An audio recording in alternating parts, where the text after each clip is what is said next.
Bueno, muchas gracias a todos por venir. Un poco, bueno, ya no presentarme no tiene mucho sentido, pero la idea es tocar un poco presentar Uber, qué es, cómo funciona, y después entrar muy por arriba algunas de las claves, sobre todo, ¿quiénes tienen perfil de economía acá? ¿Usted 5, 6? Bueno, está. Van a ver cosas muy básicas, por las dudas que hubiera gente que no tuviera ese perfil. Y después podemos discutir un poquito sobre la tarifa dinámica, que es un poco desde nuestra perspectiva, desde nuestro background, es un poco la parte más divertida de la plataforma. Entonces, la encaramos desde la información como plataforma de creación de mercados. O sea, vamos a ver que demanda y oferta por ser trasladado de A a B siempre vamos a tener, y no es dependiente de que exista una plataforma donde se recoja, no se facilite la información, ¿no? La diferencia es que ahora, por ejemplo, un conductor pasa a tener información perfecta alrededor de 3 kilómetros más o menos, que es en la zona de despacho. El usuario, sabe dónde están los conductores, puede apretar un botón y mágicamente le aparece un auto en la puerta, ¿no? Entonces, esa idea de plataforma y la información como creadora de mercados es un poco lo que queríamos discutir. Entonces, un poquito a lo más básico, ¿qué es Uber? Uber es una empresa que tiene como misión proveer transporte tan confiable como el running water, ¿tá? Ese es el moto interno. Y desde hace algunos años, luego de pasaje por Uber Black y quizás por Uber Cab, el moto es Everywhere for Everyone. Entonces van a ver que empezamos a aparecer en ciudades, en todos lados, en ciudades cada vez más chicas, dar cobertura en la mayor posibilidad, digamos, si hoy quieren pedir cerca de las piedras, van a ver que hay autos en todos lados. Y la verdad es que tratamos que todos, en la medida que tengan un teléfono o tengan acceso a una computadora, puedan hacer uso del servicio. Entonces, el origen es una noche de invierno del 2008. Llovía, granizaba, no sé qué problema tenían en París. Y Travis Kalanick, que es el fundador de la empresa, estaba con otro amigo que los dos tenían otras empresas, son de esos tipos que se autodefinen como serial entrepreneurs. Y se empezó a discutir, que después de 20 minutos tratando de que le llegaran, lo pasaron a buscar, que no aparecía. Es lo que dice, estaría bueno apretar un botón y que te pasaran a buscar. 2 años después, surge a partir de un trabajo con ingenieros de sistema, un prototipo, y el loco manda ese tweet que está guardado, está enmarcado en algunas de las bases en San Francisco, y el loco diciendo, estoy buscando gente entrepreneurs, bla, bla, bla, y este flaco, que es Ryan Graves, hoy, en ese momento CEO de la empresa y hoy vicepresidente, les responde, acá está tu tip, escribime a tal lado. Y ese es el origen de Uber como tal, ¿no? O sea, es cuando estos flacos se juntan, sale Uber Cab en San Francisco en el 2010. ¿Tá? Empieza siendo como un servicio solo de autos de lujo, lo que ellos le dicen livery, o sea, son los autos negros, digamos, remises. En 2013 hay un cambio de pisada y se incluye UberX como servicio de par a par. ¿Ah?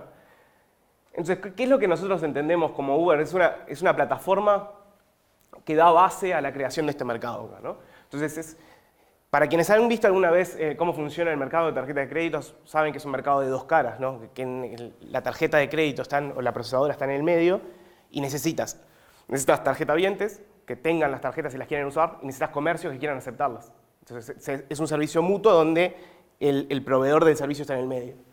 Nosotros es lo mismo, Uber está en el medio entre la oferta y la demanda, que ambos en cierta forma son clientes de la plataforma, sobre todo los conductores, esos son los verdaderos clientes de la plataforma.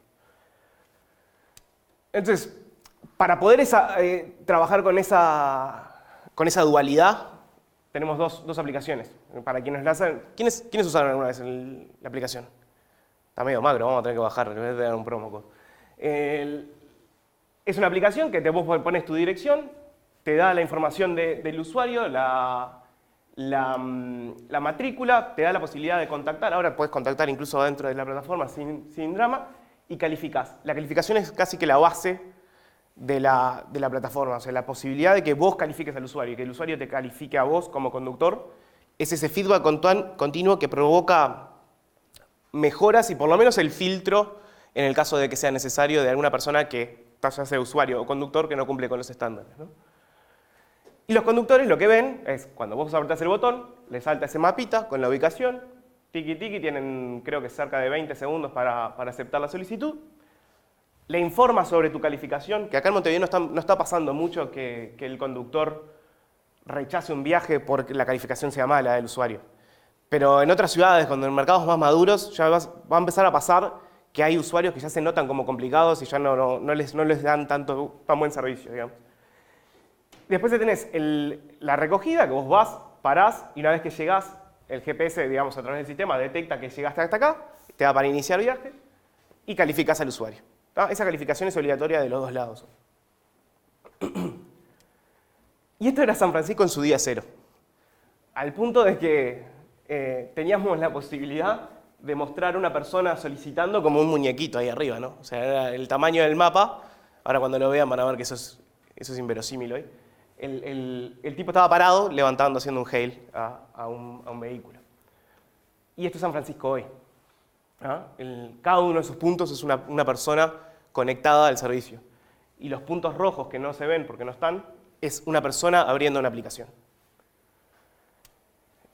Y esto nos lleva, para quienes han trabajado alguna vez en teoría de crecimiento, no de crecimiento económico, pero sí como crecimiento exponencial, cómo se transmiten los viruses. Muchas veces las aplicaciones o las plataformas funcionan así, de alguna forma, una propagación exponencial. Y esto es un poco lo que se ve también en el caso de Uber. Esto es junio de 2010, el viaje 1, San Francisco. Empiezan a acumular, se va pasando el tiempo. 1 millón, 2 años después. Creo que 3 años después llegamos a los 100 millones de viajes. Cada uno de esos es un mercado distinto, cada punto es una ciudad nueva que genera viajes. 1.000 millones fue a fines del año pasado y hará 6 meses ese 1.000 millón se convirtió en 2.000 millones. O sea que tardamos 3 años en llegar al 1.000 millones, 6 meses en al 2.000 millones y posiblemente antes de fin de año estemos cerca de los 5.000. La idea se propaga exponencialmente. ¿Por qué Uruguay? Muchas veces nos afecta un poquito la cabeza, quizás a veces de país chico, decimos ¿por qué Uruguay está en el mapa? ¿Por qué vamos a traer Uber a Montevideo? Y un poco en realidad, en términos de tamaño de ciudad, Montevideo es grande, tiene 1.900.000 habitantes en el área metropolitana, con un 40% de la población de Uruguay y con un nivel de estabilidad política, movimiento de capitales y libertad de trabajo bastante amplia que permite que se pueda trabajar y que sea una de las ciudades hoy, está en el top 10 de Latinoamérica. O sea, pasamos de arrancar a fines de noviembre hasta entre las principales ciudades de Latinoamérica. ¿Cómo funciona? Es un sistema que es muy simple, ¿no? Tiene una tarifa base, que son 30 pesos, 3,5 pesos por minuto y 10 pesos por kilómetro. Entonces ustedes cuando avanzan están generando costo tanto por moverse como por minuto. Y para los que se tomaron van a ver que en su detalle les llega 30 pesos, tantos pesos por minuto, tantos pesos por kilómetro. Es un detallado exactamente qué es lo que genera el costo. Y después tiene una tarifa mínima y una tasa de cancelación, que esa es la diferencia, ¿no? Que es muy... Si bien otros servicios tienen tasa de cancelación, en la medida que no te pasan a buscar a cobrarte los 50 pesos, no se generan. Y esto es lo que pasó, estos son datos de diciembre. Acá abajo van a ver en el slider, esto es una hora, y cada uno de esos puntos es una solicitud. Eso es en diciembre. O sea, hoy es otra magnitud de tamaño, pero acá van a ver que la ciudad se prendió enseguida, y cada una de estas personas aparece como un punto acá, solicitando el servicio. Y van a empezar a ver patrones, y esto es importante. Van a ver patrones en la noche cerca de Positos, Punta Carretas, en las zonas de boliches, a las 6 de la mañana, el Parque Rodó, ahora que hay tanto quilombo que se habla de los ruidos en la zona, están todos acá. Y en las tardes, en Ciudad Vieja. Entonces eso es algo que la verdad que la ciudad respondió enseguida y sigue creciendo y viene muy bien. Entonces, un poco cuáles son los atributos para, qué les decimos nosotros o qué pensamos nosotros por qué los conductores deciden trabajar en Uber o por qué deciden conectarse para complementar. Sobre todo, y este creo que se me el argumento, es cada socio elige cuánto, cuándo, dónde conectarse. O sea, si alguien quiere trabajar 15 minutos, no hay drama. Si vos querés trabajar 10 horas un día, 2 semanas no, y 10 horas otro día puedes hacerlo. Si vos querés conectarte en Paso Molino, no hay drama. Si querés conectarte en Pocitos, no hay drama. Es una decisión propia y cada uno termina arbitrando los propios ingresos por hora, porque hay zonas que quizás generan más tarifas por hora, pero hay más competencia. Entonces vos terminás buscándote tu lugar y arbitrando, y en el hecho, más o menos los ingresos por hora son parecidos en todas las zonas, porque cada uno se va buscando su zona donde trabajar. No hay tiempos mínimos de conexión, entonces pasa mucho, cuando para quienes se lo tomaron alguna vez o para quienes se lo toman en el futuro, vayan conversando y pregúntenle al conductor si una vez que un viaje lo deja cerca de la casa, si no se siente tentado a desconectarse y quedarse ahí. Y no hay, si bien a veces nos escriben para avisarnos, che, mirá que me voy a tomar licencia 2 semanas, no hay obligación ninguna. O sea, la persona no tiene por qué avisarle a nadie que no va a estar conectado. Y después hay otra cosa que es, hay muchas personas que lo hacen porque quieren complementar sus otras actividades. Conozco un par de inmobiliarios que trabajan vendiendo casas y en el medio, entre tiempos muertos, están de alguna forma laburando. Gente que tiene otras actividades, que tiene tiempos muertos, que pueden ser estudiantes, pueden ser gente que de repente tiene 6 horas de trabajo, trabaja de mañana, trabaja en su trabajo, digamos, de oficina y trabaja de tarde si quiere. Y la otra, que muchos salen los sábados de noche, los viernes de noche, porque conocen gente. Y eso pasa, y pasa muchas veces que de repente van 2 personas, se suben, se terminan conversando y terminan en el boliche y que deja el auto, se toma un Uber y van al boliche juntos. Tengo varias historias de esas. Los requisitos en general son 21 años, libreta de conducir, tener una cuenta bancaria en pesos. En cierta forma también promueve la bancarización, porque vos para poder cobrar tenés que sí o sí tener una cuenta bancaria. Tiene un auto 4 puertas de 2006 en adelante y una cilindrada de 1000 o mayor. La otra es que tenga que tener seguro SOA, sobre todo por la parte de responsabilidad civil. Y esto determina que tengamos básicamente 4 tipos de conductores, de socios. ¿Tá? Tenés el típico curioso. Hoy estamos cerca de, hace unos meses salió una nota que hablaba de 15.000 cuentas. Esas 15.000 cuentas no quiere decir que haya 15.000 personas conectadas en la calle, sino que son gente que de repente se creó la cuenta, subió algunos documentos, nunca la terminó, gente que terminó todos los documentos pero nunca hizo un viaje, gente que hizo todos los viajes, gente que hace 5 viajes y no hace más. Tenés de todos los perfiles. Por eso trabajamos básicamente con 4 tipos. Si nosotros hiciéramos algún tipo de modelo de segmentación, llegaríamos a estos 4 perfiles. Que son el curioso, que es, termino todo, me hago un par de viajes y listo, veo qué pasa. El ocasional, que es el que tiene que decidir, ¿viste? El que decide entre si se pega una siesta, juega el Xbox un par de horas o sale a meter unos Uber. El complementario, el que hablábamos hoy de que llena los tiempos muertos. Hay muchos que, por ejemplo, trabajan en OCE llevando gente, ¿viste? Ese tipo de cosas. Entonces continúan con su actividad antes y después. Y después están los full time, que los full time son 2 perfiles típicos, que son estudiantes, que tienen tiempo, digamos, cuando no están estudiando, tienen tiempo. Y después quizás una persona de 50 años o más que se quedó sin laburo, y en el medio, mientras que busca, porque ustedes ya lo saben, el desempleo de una persona de 50 años es de 9 semanas o más. Entonces en el medio te permite por lo menos patear un poco la pelota para adelante. Y hablamos de las calificaciones. Esto genera un incentivo, sobre todo en lo que tiene que ver, como hay algunos premios asociados a la calidad o a las garantías, digamos, a cómo son los servicios que vos brindás en esa semana particularmente. Hay gente que empieza a trabajar, pone un celular y hace un hotspot, porque hay muchos extranjeros que no tienen, entonces se conectan. Gente que tiene, viste, acá este toco le pasa un tubo de aire acondicionado, entonces tenía una heladerita en marzo, que eso lo ponía dentro de la guantera, tenía agüitas chiquitas de esas aguas kit, y con eso se les daba a los socios, tiene cargadores, empiezan a pensar en cosas digamos, accesorias al servicio como para de alguna forma diferenciarse de los demás. Desde la perspectiva del usuario, vos tenés un viaje casi que asegurado, las 24 horas, los 7 días de la semana, haya paro o no haya paro, sea 25 de agosto o no sea 25 de agosto, sea el 1 de enero, los reto a los que están acá en la vuelta a que pidan un Uber a la 1 de la mañana, lo van a tener. Lo mismo el 25, porque el propio sistema logra administrar esos picos de demanda.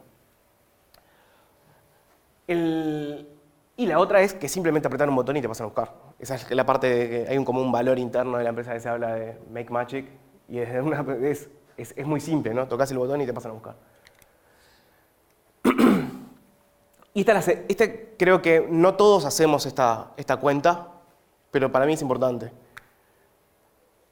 Cuando vos compras un auto, no compras el activo en sí mismo, vos compras la potencialidad de ser trasladado, de trasladarte vos de A a B. ¿Tá? En la medida que vos no estás en el auto manejando, yendo de A a B todo el tiempo, porque vos normalmente salís de tu casa, vas al trabajo, del trabajo vuelves a tu casa. Entonces, vos compraste 24 horas de poder ser trasladado y usaste una, más o menos. Entonces, en promedio, un vehículo tiene 90% de su tiempo disponible sin ningún tipo de uso. Está estacionado, generando costos si lo metiste en un estacionamiento. Y si no lo metiste en un estacionamiento, también está generando costos, porque está generando depreciación, está generando seguro, está generando patente. Digamos, el activo está generando costos. Cuando vos hicimos un cálculo con un producción 2008, de 2013, si vos incluís depreciación, que más o menos 10 años, seguro, patente, combustible, mantenimiento, y no estamos contando estacionamiento, eso te genera un costo financiero de 200.000 pesos por año. Y con esos 200.000 pesos por año, hoy pagás 1.300 viajes de Uber. Entonces la pregunta es, ¿por qué realmente necesitas el auto? La verdad es que uno dice, bueno, capaz que me quiero ir para afuera. Bueno, ese capaz que me quiero ir para afuera puede justificar el primer auto, pero ya el segundo auto pierde sentido. Cuando vos tenés una red de transporte, porque aparte no está solo Uber, hay otros competidores, y van a haber más competidores, que te va a permitir moverte barato y el segundo auto pierde un poco de sentido. Si a esto le agregamos el estacionamiento, estamos hablando de 3.000 pesos más o menos por mes, y esos son cerca de 30 viajes más por mes. O sea, estamos hablando de 300 y pico de viajes más. Esos son cerca de 5 viajes por día, o sea, no es un número común. Y ahora voy a pasar un poquito rápido acá porque es un ejercicio tonto, que es básicamente, si hacemos un análisis de estática comparativa típico, ¿no? El precio y Q, te voy a tener la oferta, voy a tener la demanda, voy a tener la oferta, obviamente que cada una con sus elasticidades, con sus pendientes y con su forma de reaccionar. Típicamente la de Uber tiene una elasticidad alta, en el sentido de que normalmente cuando tenés una baja de precio lográs crear mucho mercado, y cuando se sube a través de la dinámica, el mercado reacciona desde el punto de vista de la demanda, reacciona bien, y también desde la oferta, porque están acostumbrados, sobre todo a medida que se van acostumbrando los conductores a reaccionar a la tarifa dinámica. Yo te diría que la elasticidad va cambiando, porque una cosa es que ni siquiera miro el mapa, y otra es empiezo a mirar activamente y a reconocer los patrones.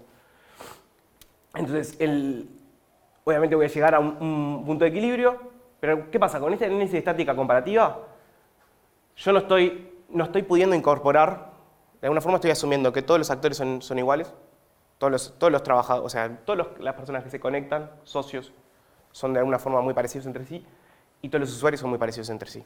Piensen ustedes con la gente que va de mañana a laburar, la gente que vuelve del laburo, la gente que solo se toma los viernes y sábados de noche, esos son patrones de comportamiento que son distintos.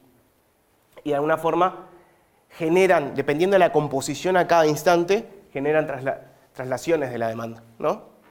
Obviamente esto es un gráfico de estática comparativa en el que yo tengo el precio, que en un mercado normal este precio está fijo, o sea, cuando tengo un controlador de mercado interno e intermedio, como puede ser Uber en sí mismo, la plataforma, ese precio es fijo, salvo que yo habilite la dinámica. Entonces, eso se diagrama acá. A medida que el precio sube, obviamente piénsenlo, imagínense que si yo les diera un pase libre para ir al cine el próximo mes, ¿cuántos de ustedes irían? O sea, prácticamente todos, por lo menos una vez. Si les dijera cobro 10 millones de dólares, muy pocos irían. Y en el eje horizontal tengo la cantidad de mercado. Entonces, en la medida que el precio sube, los conductores se van a conectar más, entran autos que hoy quizás no tienen un rendimiento de 8 kilómetros litro, por ejemplo, que es un rendimiento que es muy bajo para tenerlo todo el día en la calle, o tenerlo todo el día o tenerlo un par de horas, ¿no? O sea, la cuestión es que es antieconómico. Y empiezan a entrar cada vez más oferentes. Pero ¿qué pasa? Sube el precio y también me caen las personas que están dispuestas a tomarse un Uber. En general, la elasticidad de la oferta, lo que hemos visto en Uber es que la elasticidad de la oferta es menor de lo que parece. O sea, si bien reacciona, no es tan elástica. O sea, la gente, la verdad, el que decide laburar, sobre todo el full time que decide laburar, labura full time y no... Si bien reacciona a veces a movimientos de precios, no cambia tanto su comportamiento. Y en términos de la demanda, sí. Entonces, ahí esto lo veríamos como una demanda chata, digamos, en cierta forma, en el que un movimiento chiquito de precio me genera una respuesta muy grande de cantidad demandada, y una oferta, digamos, bastante vertical, en la que yo tengo reacción de mercado, o sea, subo el precio, pero para poder incrementar un 20% mis horas de suministradas, tengo que subir demasiado de precio. Entonces les hablaba de que en cierta forma esto asume un poco de homogeneidad, ¿no? a nivel de oferta y a nivel de demanda. Pero yo, si tengo cambios en los gustos, cambios en las demandas, imagínense, juega Peñarol en el estadio, y eso genera un pico de demanda particular, que no está representado por un movimiento de precio. O sea que eso, la única forma de representarlo en un análisis de estática comparativa es una traslación de la curva. ¿Está? ¿Qué pasa? Si yo tomara Montevideo como un solo precio, ¿qué pasa con la gente que está en Pocitos? Si yo le dijera, miren, imagínense que tenemos la posibilidad de mover el precio para ajustar el pico de demanda para ajustar el pico de demanda que tengo cerca de Zona América y subo el precio de toda la ciudad. Voy a generar que la gente que vive en Piedras Blancas, la gente que vive en Sayago, tenga un aumento de precio que no está relacionado con el comportamiento del mercado relevante para ellos. Entonces empezamos a ver que una análisis de estática comparativa así como así no es realmente relevante para nosotros, sí, aunque sí nos permite como, digamos, framework básico para empezar a considerar algunas cosas. De alguna forma mi objetivo, como es una empresa obviamente abierta a lucro, es maximizar mis ingresos, maximizar mis beneficios en realidad, ¿no? En la medida que mis costos, vamos a decir que el 25%, Uber trabaja llevándose el 25% de la comisión, genera una comisión de servicio de 25% sobre lo que facturen los conductores. Ese 75% es reacción 1 a 1, ¿no? O sea, lo puedo decir, olvídate. Pero después el 25%, el resto de los costos, si bien responden a un mayor volumen, son licuables. Entonces el ejercicio es maximizar viajes para mí. Maximizar viajes, maximizar ingresos. Y de esa forma lo que yo quiero es tratar de tener la mayor cantidad de viajes posible. Por eso a veces este tipo de análisis, sobre todo un análisis de elasticidades, más que un tipo de análisis de estática comparativa, no tenemos un gráfico de estática comparativa, pero sí de análisis de elasticidades, lo que me permite a mí es optimizar el precio en cada zona particular.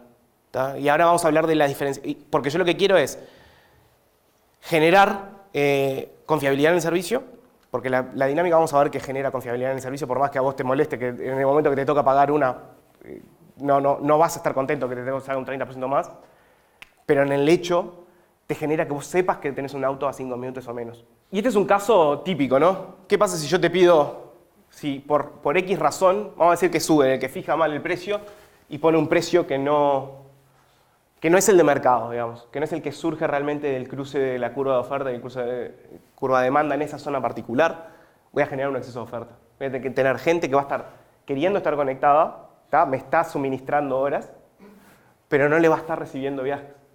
¿Tá? Entonces, a veces uno recibe el comentario de decir, bueno, si subiéramos un 10% de las tarifas, pero ese razonamiento no es tan lineal, porque vos tenés que considerar la elasticidad de demanda.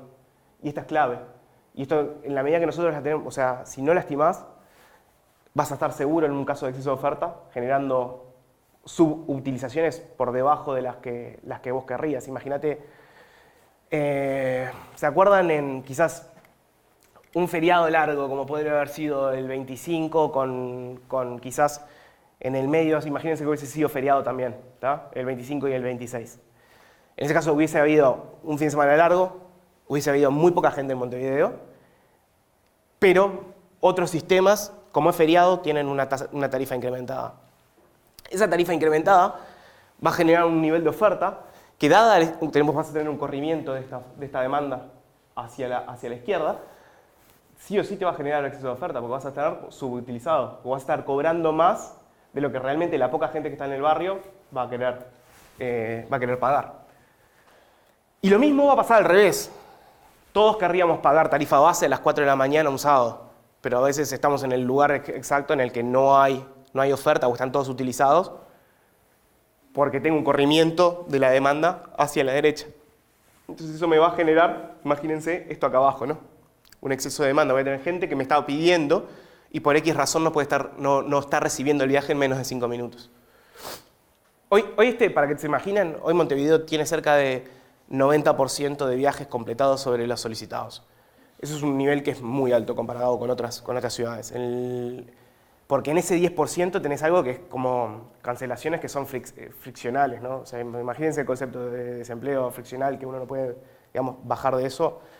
Ese 10% incluye gente que solicita pero se arrepiente por X razón, porque dice, no, ya salgo en 5 minutos, gente que un conductor que por X razón canceló, que está totalmente normal dentro del mercado, que es una razón ajena a niveles de precio, y cancelaciones de riders. O sea, vos tenés la cancelación de la solicitud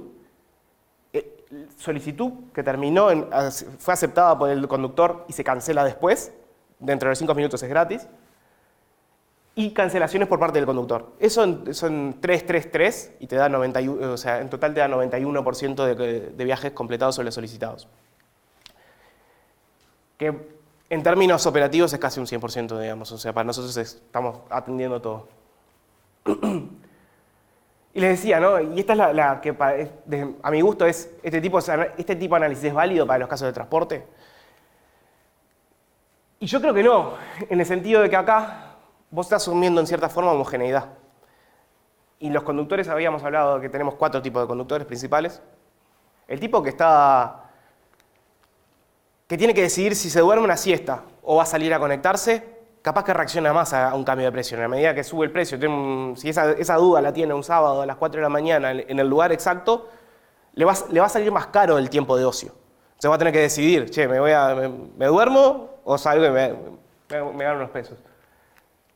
Y desde el punto de vista de los usuarios, tengo usuarios que están con una camiseta puesta que no reaccionan a ningún tipo de cambio de precio. Entonces tenés una dinámica de 4,5 y pagan 4,5, tenés una dinámica de 1,3 y pagan 1,3, y si están base y se toman 10 por semana, o sea, no tienen drama. Entonces, ese grupo particular lo veríamos como una demanda muy empinada. Ahora, tengo otros usuarios que dicen, me subís 0,5% el precio y no me lo tomo. Esa es una demanda que sería muy chatita. O sea que representar todo el mercado con una sola gráfica, con una sola curva, obviamente no sirve de nada. Y después, no es el caso de Uruguay, pero si yo tengo dos productos distintos, como puede ser el caso de San Francisco, como puede ser el caso de Bogotá, o cualquiera de las ciudades un poco más grandes que tienen UberX, Uber Black, Uber Van, lo que venga, ¿no? Esas opciones, esos productos, ¿forman parte del mismo mercado o no? Entonces ahí vos tenés que ver las elasticidades cruzadas entre cada uno, ¿no? O sea, si no genero canibalismo, por ejemplo, el típico ejemplo es Uberpool, que ahora vamos a hablar de Uberpool. ¿Alguno escuchó hablar de Uberpool alguna vez? Uberpool es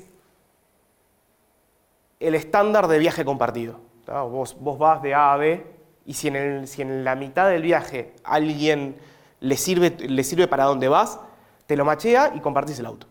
O sea, vos vas yendo de acá a allá y esa persona se sube a tu auto y, hola Juan, no tengo ni idea de quién sos, seguimos de largo, yo me bajo o vos te bajás antes y se sube otra persona y va subiendo gente al auto.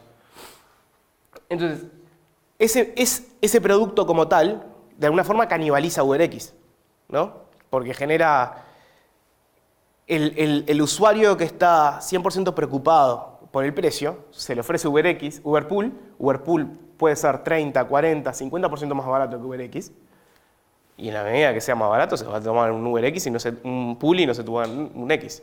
Entonces ahí tenés una relación directa entre esos dos mercados. Lo mismo puede pasar con Select. Gente que quiera tomarse Select, pero le pega que, no sé, UberX justo está en uno y dice, fa, está mucho más barato, me quiero tomar el X. ¿Tá? Entonces esas decisiones generan que esto no represente realmente el mercado como tal. Lo mismo pasa en zonas geográficas distintas o en horas distintas. ¿Cómo lo represento esto? O sea, en las horas capaz que es más fácil moverlo con hacer traslaciones horizontales, digamos, de esta curva, pero en términos de las zonas geográficas tengo que hacer un zoom in. Entonces, venimos de acá. Estos son datos de verdad, están normalizados, mínimo, máximo. Comportamiento real de la demanda en la semana del 15 al 21 de agosto. ¿No? Van a haber patrones clarísimos, ¿no? Para quien trabajó alguna vez con estacionalidad o con extracción de señales, esto es de cajón. Madrugada sistemáticamente, ¿tá? Pegando picos para abajo. El turno de la mañana, digamos, los rush hours estos son entre las 7 y las 10 y media de la mañana, aproximadamente. Taca, taca, taca, taca, taca. ¿Qué pasa acá y acá? Esto es un sábado y domingo. Acá no están esos. En la tarde también. Tenés los rush hours de la tarde. Pa. Y después tenés las noches, ¿no? Que si ven este pico, estos dos picos, son distintos a este pico. Este pico tenés la salida de la oficina y el pico de la salida de la noche. Entonces es como un doble pico junto. Y se alarga hasta las 3, 4 de la mañana y viene para acá.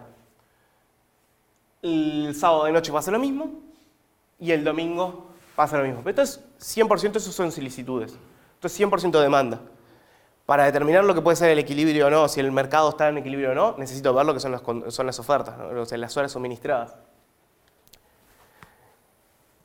Que en general, muchos de los conductores que son full time son conductores que trabajan como oficina, ¿no? Se levantan a las 8 de la mañana. A medida que muchos van aprendiendo y se van levantando un poquito más temprano, cortan al mediodía y se conectan de nuevo de tarde. Pero otros hacen de 7 a 5 de la tarde y ese es su horario. Entonces van a ver patrones que no siempre concuerdan exactamente con esto. Y una cosa que van a ver también es que los domingos, por ejemplo, para los conductores que están conectados, se labura mejor que un lunes o un martes, a pesar de que la demanda absoluta es más alta. Porque hay menos conductores en la vuelta. Para quien se haya querido tomar un Uber un domingo, va a ver que a la 1, ¿viste? La hora del almuerzo del domingo, tiende a aprenderse la dinámica. Y es por eso, porque la gente está almorzando ellos, ¿viste? Están haciendo familia. Y pero la gente quiere salir y quiere ir a comer con la familia. Entonces genera ese desbalance que se soluciona con la dinámica. También te pasa que la gente sale de donde quiere salir, no va a ir a un lugar específico para que vos la levantes. O sea, no podés coordinar eso. Y nosotros no tenemos control sobre los socios. O sea, los socios se conectan dónde, cuándo y cuánto quieren. Entonces, hay patrones que son claros. Estos son las 6 de la tarde, 7 de la tarde, lo pueden ver acá si se llega a ver. 8, 12, 2 de la mañana, 3, 5 de la mañana, 7. Van a empezar a ver que en la mañana se prende pocitos, la blanqueada, cordón, y a medida que va pasando el día, se va generando un pico de demanda en el centro, ¿no? Hasta la salida de la tarde, donde se centra ahí. Ese es un jueves promedio. Entonces esto genera otro nivel de... Otro potencial desequilibrio, ¿no? Porque en la medida que yo tengo un comportamiento de demanda que se va por su lado, y la oferta decide por su lado, necesito un mecanismo coordinador. Y es acá donde estamos yendo, que es hacia la tarifa dinámica. Entonces, ¿cómo hacemos estos análisis? Y esto, cuando les digo cómo hacemos estos análisis, obviamente está bastante automatizado, ¿no? O sea, no hay un mono tocando botones todo el día, ¿no? De alguna forma, si bien hay correlación en el comportamiento de cada uno de estos hexágonos, imagínense que es un mercado específico. Cada uno de estos hexágonos es un mercado específico con su oferta y con su demanda. y hay un oráculo que hace el cálculo. Vos abrís una sesión, yo de alguna forma voy a pronosticar cuántas sesiones voy a tener abierta cada minuto. Y voy a tratar de pronosticar cuántas sesiones de esas van a terminar de alguna forma u otra en una solicitud. Y una vez que tengo la cantidad de solicitudes estimadas, voy a tratar de pronosticar cuántas de esas pueden ser atendidas en 5 minutos o menos, dada la oferta que tengo en ese momento o dada la oferta que normalmente espero que haya. Y de alguna forma voy a tener esto. ¿Tá? Voy a haber generado mercados en cada uno de esos hexágonos. Cada uno con su precio específico. ¿Tá? Y la duda surge de qué pasa cuando no puedo responder. ¿Tá? Entonces ahí viene el golpe de demanda y su mecanismo de ajuste. Y este es el sistema de precios dinámicos. Esto para un economista que tenga ganas de hacer cosas quanti, es de las cosas, a mí es de las cosas que más me gustan. Marca cada uno de estos hexágonos. En amarillo es un 1, quiere decir que el precio está en su nivel base. Y a medida que se pone roja, sube. ¿Tá? Es un aumento de precio. Esos son ciclos de cerca de 2 minutos. 2 minutos se mantienen los precios, ¿no? Entonces, 2 minutos, veo cómo está el equilibrio del mercado, reviso de nuevo, 2 minutos, reviso de nuevo, 2 minutos, reviso de nuevo, 2 minutos, reviso de nuevo. ¿Tá? Entonces, ¿qué empieza a pasar? Se empiezan a repetir patrones típicos. Porque aparte está bueno que sean por patrones. Van a ver que a medida que se empezaron, esto son las 7 de la mañana, se prende toda la zona densa digamos, de usuarios, que es Pocitos, Punta Carretas, la blanqueada hacia arriba y un poquito hacia el Prado también hay otro núcleo grande de usuarios correlacionados entre sí. Y es un momento en que la oferta, digamos, al que pide primero, consigue a tarifa base. Al que pide segundo también, al que pide tercero también, al que pide cuarto también, y el quinto ya no llega. Ahí ya se revisa el precio, se pide un poquito más alto, y ahí como usuario tomás la decisión de, estoy llegando tarde, pago el precio más alto, o no me importa, espero 2 minutos. Y así es y así jugás una apuesta, ¿no? Porque vos esperás 2 minutos, capaz que el precio sube, o baja, y ahí jugás, ¿no? Normalmente, para quienes se toman, si hay alguno que se tome acá 9 menos cuarto, pídanselo enseguida. Si no llegaron a 9 menos cuarto, probablemente se les prenda la dinámica en la zona que estén. Si muchos son depósitos, es muy probable que se les prenda. 9 y 5 ya pasó la ola. Entonces, que si están cerca de 9 y 5, listo, esperen 10 minutos, 5 minutos si pueden, no deben armar ninguno y ya pagan tarifa base. ¿Qué pasa también con la oferta? Y ahora vamos a ver cómo esto afecta la dinámica de mercado. Porque esto es un mecanismo de coordinación endógeno, de alguna forma. Porque esto es lo que hace, si bien el sistema de algoritmos es exógeno, es endógeno porque depende de las dos perspectivas, ¿no? De oferta y demanda. Y después, para quienes ven los patrones, en la tarde obviamente Ciudad Vieja, ¿no? Y bien contra la Plaza de Independencia. Entonces, ¿cómo funciona, no? Básicamente, tengo una oferta inicial, una dotación, en un momento X, en T, y la gente empieza a solicitar, ¿tá? Y me genera un pico de demanda en una zona particular. Vieron que el pico de demanda está concentrado en una zona y no repartido, digamos. Y esto es algo que empieza a pasar. Eso que pasa, limpia el mercado. Tengo una utilización muy alta en ese punto particular, entonces si yo miro la utilización acá me daría 90, 95%, no tengo casi nada libre.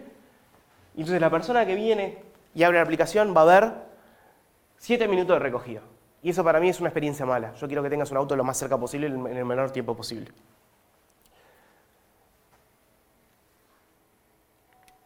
Y ahí es donde entra, cuando yo veo que no puedo cumplir con eso, cuando detecto un desbalance de mercado, se prende la dinámica. Esa dinámica, como les decía, va a controlar la oferta. La demanda va a hacer que hoy más o menos un 50% de las personas que abren la aplicación hacen una solicitud. ¿Tá? Y a medida que empezás a subir el precio, el porcentaje de sesiones abiertas que terminan una solicitud empieza a bajar, ¿no? O sea, imagínense, abro la aplicación, veo que hay 1.2, no pasa nada, pido. Veo que hay 1.5, lo dudo. Veo que hay 1.9, lo pienso. Veo que hay 2.5, nos vemos hasta mañana. Espero un ratito y lo pido después. Y eso depende, el precio de corte depende de cuán apurado estés, de cuán fiel seas a la marca, de cuánto te guste viajar con Juan, el vecino. Pero si vos tenés otras opciones para elegir, listo, te tomás otras opciones sin drama ninguno. Y esa es un poco la belleza de poder elegir. Como mecanismo, yo les decía que esto es como un mecanismo coordinador, ¿no? En la medida que esto se empieza a aprender, el conductor ve en su mapa, ve este mismo brillo, ¿no? Y muchos conductores que están cerca de esas zonas candentes se empiezan a acercar porque saben que hay buenos precios. Hay otros conductores que no estaban conectados y les salta un pop-up, les sale un push y les dicen. Entonces esos locos se conectan. Hay otros conductores, que pasa mucho en la mañana en el centro, que levantan un viaje acá, lo llevan al centro y acá se llena. Y de acá no hay demanda. Y están todos acá. Y ven que acá está prendida la dinámica y no les importa. Y eso es una decisión personal de cada uno. Esa es la elasticidad que tenés vos, o sea, que vas a mostrar vos con respecto a los cambios de precio. Entonces, eso es lo que cada usuario y cada socio decide si reacciona o no al cambio de precios. Obviamente que hay muchos que, yo lo digo así simplificado, pero hay razones de asimetría de información, ¿no? Por ejemplo, el tipo que está acá parado no siempre tiene el celular en la mano. Primero, no se enteró. Pero ponele que se enteró, que realmente lo vio. Acá tiene que decidir si prende el auto para volver a Positos o no. Sabe que tiene un costo seguro de traslado hasta Positos, pero no sabe cuánto tiempo va a estar esto prendido. Entonces ahí tiene una decisión que es una apuesta también. Es como el usuario cuando decide si espera 5 minutos o no. Porque le puede subir el precio y le puede bajar. Y ahí es una cosa de cada uno. Vamos al caso de qué pasaría si esto no existiera. ¿No? Esto es un concierto en marzo del año pasado de Ariana Grande. ¿Alguien la conoce? ¿Han escuchado hablar alguna vez de Ariana Grande? Vos que estás del primer mundo, ¿no? ¿Cómo funciona básicamente? Imagínense que había en el Estadio Centenario, había un montón de gente, eran 60.000, 70.000 personas, salen del estadio, alguno que se fue antes, se ve, ¿viste? Eso que cuando empieza el bis ya se van, pero acá ya empiezan algunos, en la vuelta, cuando termina el concierto, salen y esto genera un pico de demanda. ¿Tá? Y el periodo que tiene Surge o tarifa dinámica, más o menos estos fueron 45 minutos. Entonces todos estos usuarios abrieron la aplicación y estos son los que efectivamente solicitan. ¿Tá? La diferencia entre estas dos curvas, ¿no? Entre lo que es la roja y los puntos azules, marca lo que yo les decía que es el porcentaje de sesiones que terminan en una solicitud.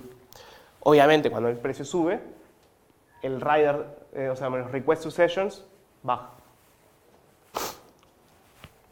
Y esto es la oferta. Esto es la cantidad de conductores que hay conectados a cada momento, ¿no? Entonces, en el momento se prende la dinámica, los conductores se empiezan a enterar y se empiezan a conectar y acercar a la zona de relevante, ¿no? Entonces tengo, de alguna forma, una mayor oferta en la zona donde yo la necesito. Y eso es un mercado normal, que se comporta como se tiene que comportar. Esto es un mercado que no se comporta como se tiene que comportar y esto es lo que pasa cuando no anda.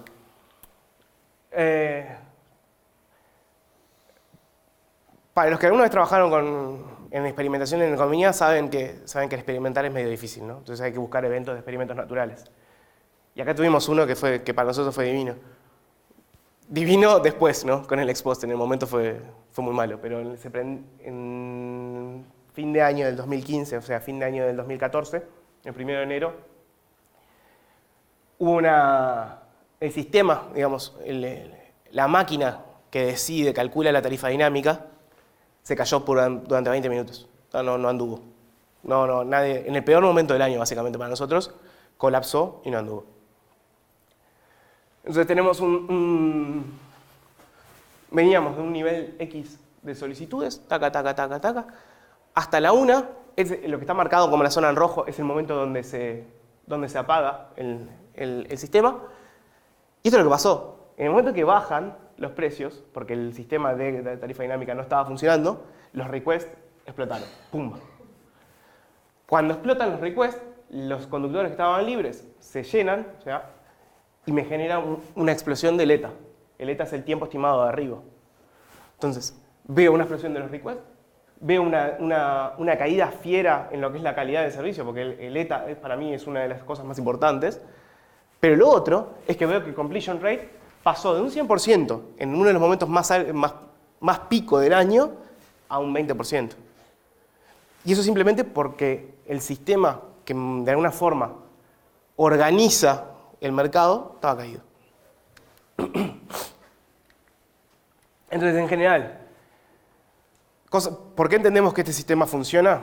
Aparte de haberlo visto y lo comprobamos cada día, es porque se revisa en 2-5 minutos, más o menos. Los conductores offline que manejan en una zona determinada, en horarios determinados, reciben un aviso de que la dinámica se aprendió, entonces tienen la opción de preconectarse o no. Y los conductores que están cerca, normalmente, los que están muy lejos no reaccionan, y creo que está bien que no reaccionen, pueden decidirse acercándose a esa zona. O de alguna forma reducen el TEA promedio que se enfrentan los usuarios que están en esa zona. Después, y los usuarios que tienen, de alguna forma, que no tienen ningún apuro, que no tienen un horario de entrada fijo, por ejemplo en las mañanas, o que pueden esperar 5 minutos en la oficina para quienes son medios como yo, esperás 5 minutos y te lo pedís cuando baja. Y el que lo tiene, el que necesita un auto ya, lo puede pagar sin problema. O sea, decide y lo tiene. Sí, pero a veces terminas pagando 800 pesos por un viaje. Por un viaje de 200. Te cuesta 200 sí. Y lo hacen en Cucú. Eso es una decisión personal, es verdad. Vos podés cancelar el viaje igual. Esa es una libertad particular. Sí, a veces te calienta eso. Sí, te puede pasar. Pero, de nuevo, el modelo del auto está. Nosotros miramos las cancelaciones, miramos las calificaciones de los conductores. Y si bien hay algunos modelos que tienen una calificación y una organización un poco lejos de lo que es el promedio, no están tan alejados como para que decidamos. Esa es una zona gris que tiene Uber no contemplada, ¿no? Sí, es un aspecto particular, pero la verdad es que todos queremos precios de X, servicios de 3 minutos. Y esa es una cosa que hay que tener en la mesa. Pero de nuevo, yo prefiero usar un cincel que una brocha gorda, digamos. Si veo que una calificación es mala o que una cancelación es mala, ese conductor se va de la plataforma. O sea, no lo filtro. Prefiero hacerlo individual a hacerlo por grupos. Porque hay conductores que tienen QQ que tienen 4,95. Y eso es lo que importa en realidad, es la persona que te lleva. El auto también entra en la categoría, pero lo que importa sobre todo es la persona.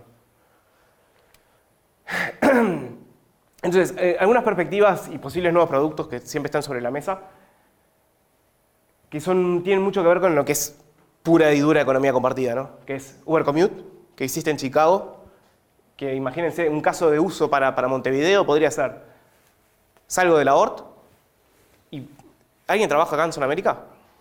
No. Imagínense que trabajaban todos los días en Sudamérica, van todos los días en auto, ¿no? Van todos los días en auto, sin drama, y un día se lanza Uber Commute. Vos no vas a ser conductor de Uber, no tenés ganas de ser socio, pero te lo metés ahí, te metés dentro de ese producto y este camino lo vas a hacer igual todos los días. La única diferencia es que si sale una solicitud que va de acá y en algún momento va como para este lado, a vos te avisa, lo levantás, lo dejás en su lugar y después seguís tu viaje. Y en el medio recuperaste parte del costo de llevarlo, ¿no? Porque en realidad no sería una actividad for profit, sino que es simplemente para recuperar costo de transporte. Esto es lo que conversábamos hoy de Uberpool, que personalmente es de las cosas que a mí más me gustan.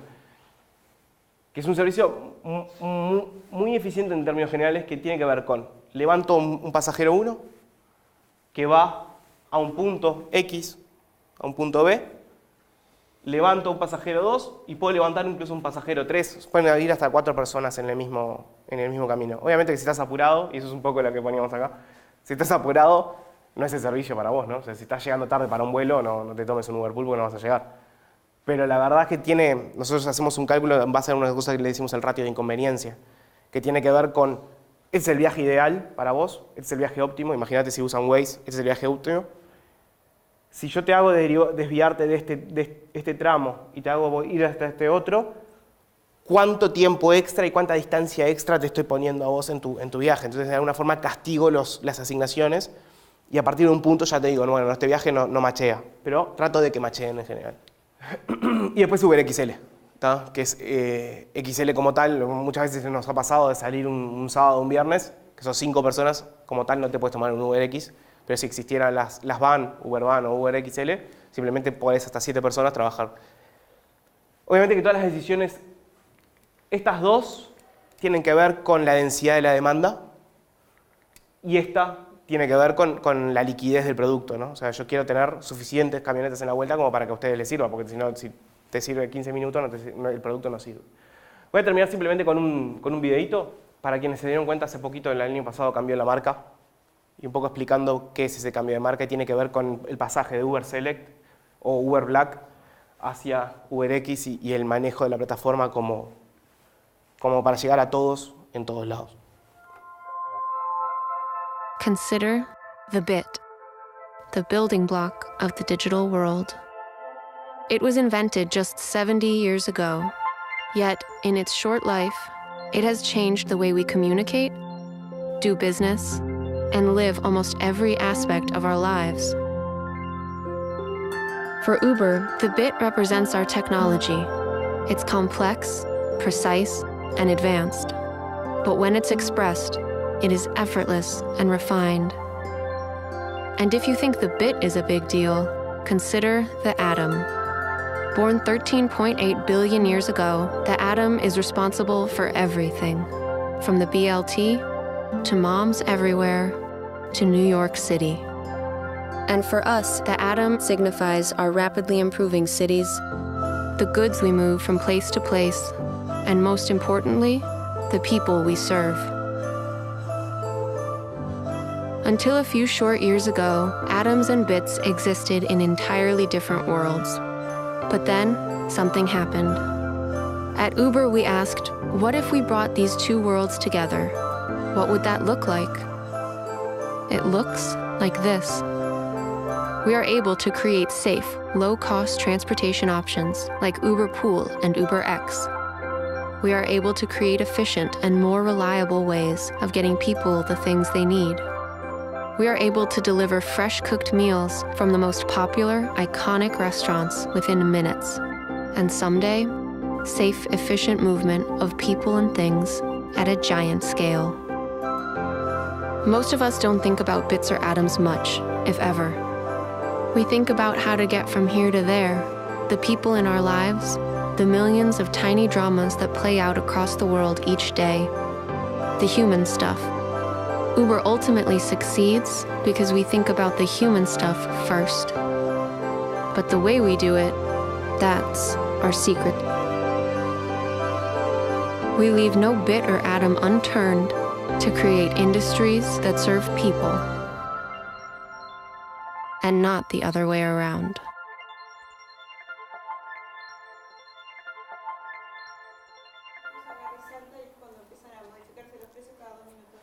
De alguna forma, vamos a decirle, el oráculo o el mono, digamos, el monito que está haciendo los cálculos en cada hexágono, está todo el tiempo activo. La decisión de subir el precio es puntualmente cuando ve que no puede cumplir con los estándares de calidad. Y es específicamente en ese hexágono y quizás en los hexágonos que muestran un alto grado de correlación con esos. Entonces, la pregunta se hace siempre cada 2 minutos. Taca, taca, taca, taca, taca. La respuesta puede ser, normalmente es no subo, y en un momento dice, sí, tengo que subir. Incluso puede decir, una vez que subió, no me da la nafta, tengo que seguir subiendo. Tengo que seguir subiendo, y eso puede llevar a un comportamiento determinado, ¿no? Esta versión del algoritmo está 100% basada en equilibrio oferta y demanda. La anterior era quizás un poquito más basado en lo que era oferta y grado de utilización. Pero ahora es 100% miro las cantidades de sesiones, pronostico las cantidades de sesiones, trato de ver si esas sesiones van a pedir una solicitud o no y ver si las puedo atender. O sea, que sí, lo que vos preguntás es, ¿está funcionando siempre? Sí, está funcionando siempre, pero a veces la respuesta es 1, o sea, la mayoría de las veces es no subir el precio y después a veces sí. ¿Por Q dado un cierto porcentaje de Q que no sé qué? O... Ese algoritmo en particular no es muy amigo de la empresa, en el sentido de que lo que hace es maximizar la calidad del servicio. O sea, es un trade-off entre precio, en el sentido que afecta la experiencia del usuario, porque obviamente a mí me suben el precio, me sacan excedente del consumidor, para quien vio el análisis de estática comparativa, me están tomando parte de excedente del consumidor y eso implica un pasaje de excedente consumidor desde el usuario a los conductores y a Uber, porque nosotros también nos llevamos el 25% de eso, pero sobre todo lo que yo trato de atender es que vos tengas el auto. O sea, de alguna forma, el equilibrio final para mí es el completed over request, que vos solicites y que tengas el auto. O sea, obviamente que cuando subo el precio, la elasticidad entra tratando de minimizar el aumento de precio, de alguna forma, ¿entendés? En el sentido de que yo sé que la demanda reacciona al yo subir el precio, entonces lo que quiero hacer es tratar de minimizar la pérdida de excedente, no vamos a decir no pérdida, vamos a tratar de minimizar la cantidad de viajes que voy a perder y cómo voy a afectar la experiencia de usuario, pero de alguna forma asegurar que la persona que no le importa pagar 1.3 lo tenga encima. Entonces, lo que yo trato de hacer, en resumen, lo que yo trato de hacer es mantener el completed over request. Acordate que mi cliente no es el usuario, sino es el conductor. Y si acá hay un tema de equilibrio dinámico, ¿no? En el sentido de que si yo no le genero mercado al conductor, el conductor hoy trabaja, mañana trabaja, pasado dice, no, yo no me conecto más. Y cuando no me conecta más, voy a afectar el completed over request del futuro. Entonces lo que trato de hacer es tener el precio lo más bajo posible, tal que se genere la mayor cantidad de viajes, sobre todo sabiendo que es una elasticidad, la demanda es bastante elástica, entonces yo voy a tratar de tener el precio lo más bajo posible y cuando necesite subirlo, lo subo. Esa es la diferencia. Un sistema más tradicional te cobra siempre lo mismo, entonces a una hora determinada tengo la gente mirando el techo y a otra hora no dan abasto. Esa es la diferencia, que yo trato de, con el precio, llevarlo lo más bajo posible, que la oferta sea la adecuada para el nivel de demanda a cada momento y cuando realmente no da la nafta, se prende la dinámica. Entonces, eso es lo que te permite. La dinámica te permite que en promedio capaz que tenés más o menos el mismo nivel. En promedio, un viaje sale 130 pesos, son $4.50 más o menos. Eso es lo que sale un viaje promedio. O sea, tu factor crítico es la cantidad de conductores, digamos, que no están siendo utilizados en el momento. Sí. Aparte, desde mi perspectiva... Sería, digamos, sí. Desde mi perspectiva, que yo trabajo en operaciones y logística, mi clave es que es la salud del mercado desde el lado de la oferta. Pero obviamente que la salud del mercado implica también reconocer qué está pasando con los conductores, con los usuarios. O sea, si la filosofía es tratar de tener el precio más bajo posible para generar la mayor cantidad de viajes y cuando sea necesario subirlo. Eso sí. En los hechos no lo tengo... A ver si te lo puedo mostrar acá.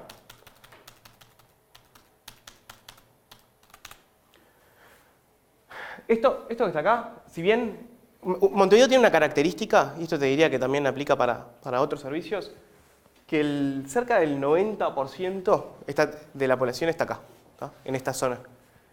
Después de Jacinto Vera hacia el norte, o quizás desde Malvin norte hacia el norte, tenés un 10% de la población.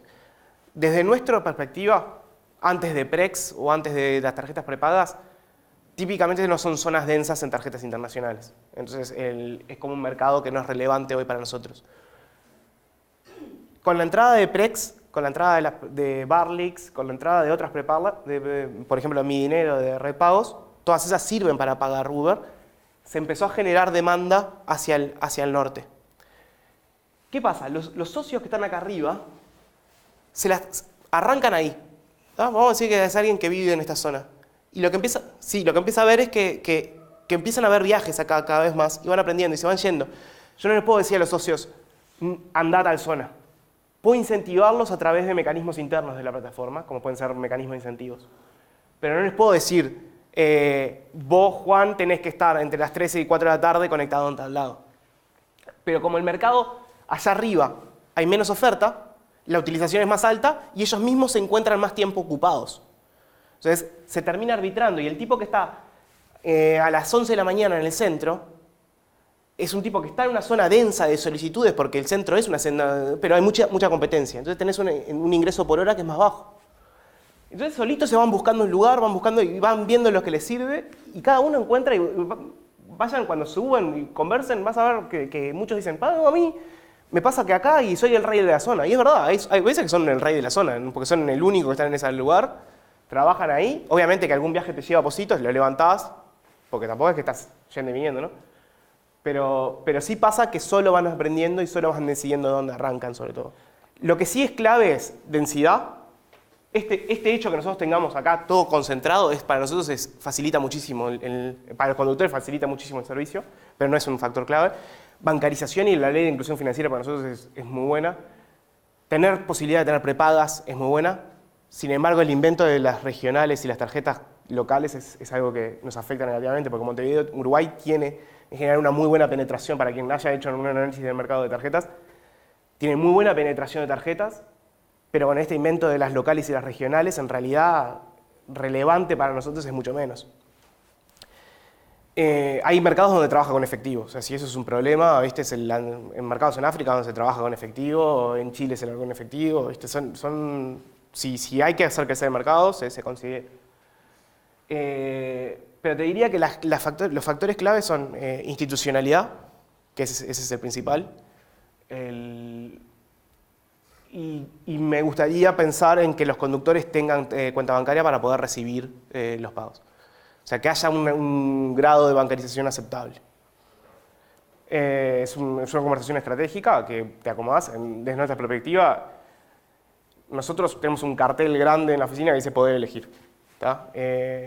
Como tal, quiero más competencia, porque entiendo que los conductores y los usuarios van a estar mejor.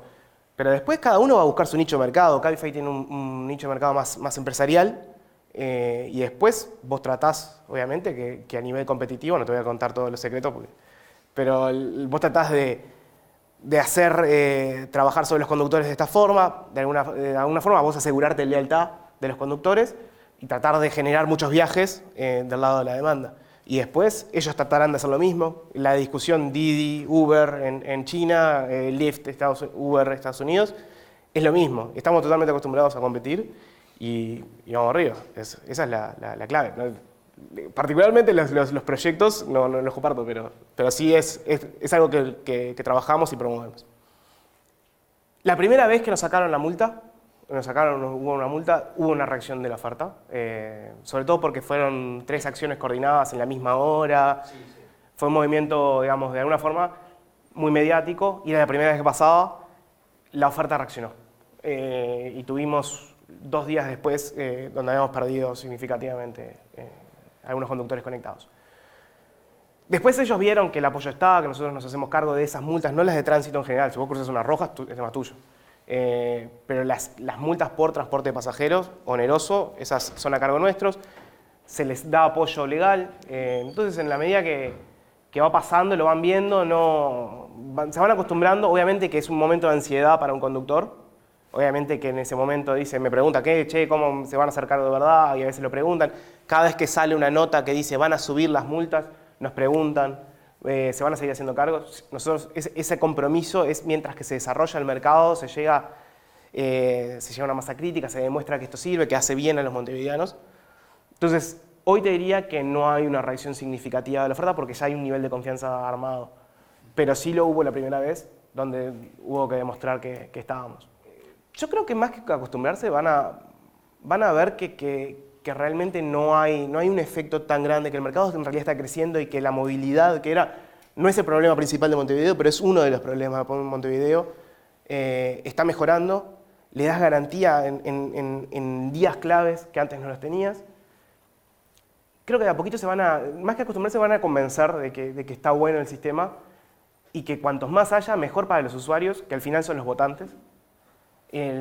Y también mejor para los conductores, que también son votantes. Son menos que los usuarios, pero en conjunto son un montón.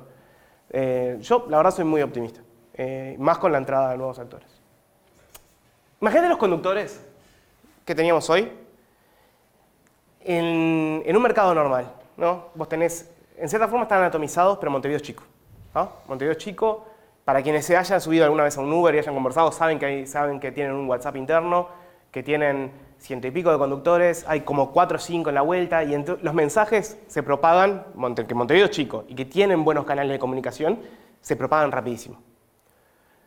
Entonces, si ellos decidieran un día desconectarse todos al mismo tiempo para hacer subir la tarifa dinámica, agarrar viajes a precio más alto, a prima facie podrían hacerlo. Pero ¿qué pasa? Y acá es donde entra la parte de teoría de juegos, y es donde se pone divertido. El primero que se conecta, se lleva el viaje.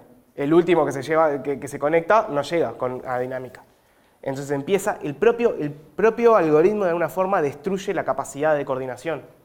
Porque vos generás incentivos a ser el primero y de alguna forma primeriar a los demás. Y al primeriar, como todos saben que el de al lado va a querer primeriar, se primerean entre ellos y por sí mismo el apagón no funciona. Vamos al caso vamos a decir, está el ómnibus, está la bicicleta, está el taxi, está el auto personal, está Uber, está Cabify y EasyGo, ¿no? Vamos a decir que esa colusión es algorítmica entre tres empresas, que de hecho ni Cabify ni EasyGo planean tener un sistema de ese estilo, ¿tá? Pero ponele que lo quisieran tener.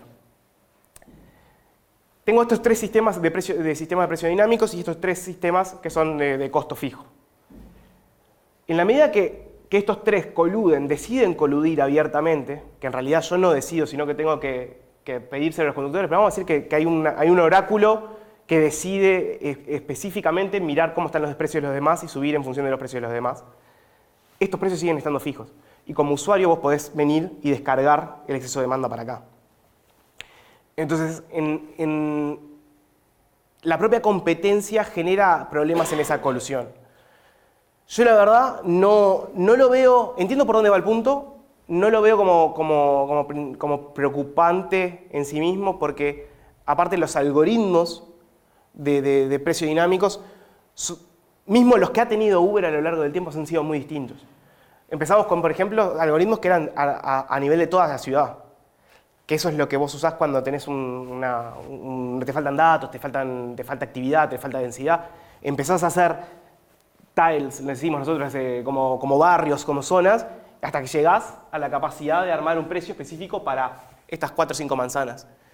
En la medida que no haya una coordinación específica, y eso para mí es secreto industrial y no te lo voy a compartir nunca porque creo que es la base de mi eficiencia, entre esos propios algoritmos, no veo realmente la posibilidad de que un sistema que tiene citywide, precio a nivel de toda la ciudad, precio a nivel de barrio y precio a nivel específicamente de manzana, sea tan efectiva. ¿Que puede estar sobre la mesa? Sí, puede estar sobre la mesa, pero como ya te digo, nuestra clave es crecer, generar más viajes, y hoy, para hacer eso tengo que bajar el precio, no subirlo.